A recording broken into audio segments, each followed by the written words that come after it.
ஒரு பழைய பங்களா மலைய தனியா நின்னுச்சு. ஊர்ல அத ஹவேலின்னு கூப்பிடுவாங்க. அந்த பக்கம் யாரும் போக மாட்டாங்க. அது பேய் வீடுன்னு பயமுறுத்துவாங்க. ராத்திரி நேரத்துல சத்தம் கேட்டதா சிலர் சொன்னாங்க. ஜன்னல விளக்கு எரியுறத வேற சிலர் பார்த்திருக்காங்க. ஆனா உண்மைய கிசி கண்டுபிடிக்க துணிஞ்சு போகல். அர்ஜுன் அந்த ஊருக்கு புதுசு. அவனுக்கு துணிச்சல் ஜாஸ்தி. பேய் கதைய கேட்டு சிரிச்சுட்டான். ஒரு நாள் சில பசங்க அவனை சீண்டி பார்த்தாங்க. ஹவேலில ஒரு ராத்திரி தங்க முடியுமா சவால் விட்டாங்க.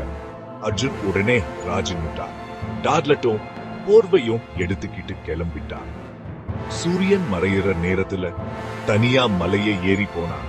ஏதோ ஒன்னு பயமுத்துற மாதிரி இருந்தாலும் உண்மையை தெரிஞ்சுக்க முடிவு பண்ணிட்டா. ஹவேலி முழுக்க இருடும் தூசியுமா இருந்துச்சு. எல்லா மூலையிலையும் சிலந்தி வலை. அவன் மெதுவா நடந்து போனான். எங்கேயோ ஒரு சத்தம் கேட்டது. திருப்பி பார்த்தா யாரும் இல்ல.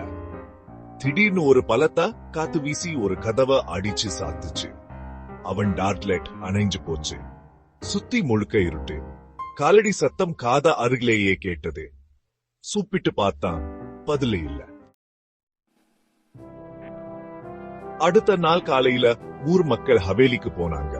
அர்ஜுனா கதி என்னன்னு தெரியாம பயந்துகிட்டே தேடி பார்த்தாங்க. எங்கேயுமே அவனை காணோம். போர் மட்டும் கீழே கிடந்துச்சு.